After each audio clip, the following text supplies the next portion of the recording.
전세 계약 잘못하면 보증금 한 푼도 못 돌려받을 수 있습니다. 지금도 계속 발생하는 전세 사기. 딱 세 가지만 확인하면 피할 수 있습니다. 요즘 전세 사기 뉴스 한 번쯤 보셨을 겁니다. 수천만 원, 많게는 몇억 가지 피해가 발생하고 있습니다. 그런데 더 무서운 건 대부분 몰라서 당합니다. 계약 전에 딱 몇 가지만 확인했어도 막을 수 있었던 경우가 많습니다. 첫 번째, 등기부등본 확인입니다. 집주인이 누구인지, 근저당이 얼마나 잡혀 있는지 반드시 확인해야 합니다. 특히 중요한 건 대출이 너무 많은 집. 이 경우 내 보증금보다 먼저 은행이 가져갈 수 있습니다.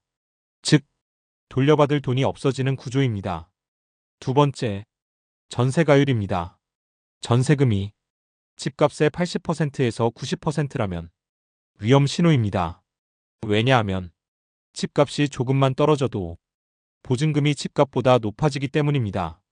이걸 깡통전세라고 합니다.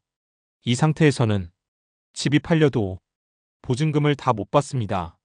세 번째, 계약 구조입니다.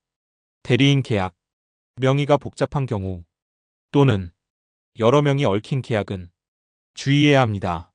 특히 집주인이 직접 나오지 않는 경우 위임장, 신분 확인 반드시 체크해야 합니다. 이걸 놓치면 사기 가능성이 높아집니다. 여기서 하나 더 말씀드리면 전세보증보험 가입 가능 여부, 이거 확인하면 안전성이 훨씬 올라갑니다. 가입이 안 되는 집은 문제가 있을 가능성이 있습니다. 계약은 전자계약을 하시는 것이 더 좋습니다. 아직도 종이 계약 많이 하시는데 전자계약이 훨씬 안전합니다. 전자계약으로 매매하면 여러 가지 장점이 있습니다. 첫 번째, 취득세 일부 감면 지역, 시기에 따라 다릅니다. 보통 수십만 원 정도 절약 가능합니다. 두 번째, 중개수수료 할인 가능. 일부 중개사무소에서는 전자계약을 하면 수수료 할인을 적용해 줍니다. 즉, 협상 포인트로 사용할 수 있습니다. 세 번째, 실거래 신고 자동 처리. 종이 계약은 중개사가 따로 신고해야 하지만 전자계약은 국토부 시스템에 자동으로 등록됩니다. 그래서 누락이나 허위 신고 위험이 줄어듭니다. 네 번째, 자금 조달 계획서 연동이 편합니다. 매매의 경우 자금 조달 계획서가 필요한 경우가 많은데 전자계약은 연동과 제출이 훨씬 편합니다. 그래서 실수를 줄일 수 있습니다. 다섯 번째, 사기 예방 효과입니다. 이게 가장 중요합니다. 전자계약은 공동인증과 실명인증 기반으로 진행됩니다. 그래서 명의 도용이나 계약 위조가 어렵습니다. 특히 매매는 금액이 크기 때문에 더 중요합니다.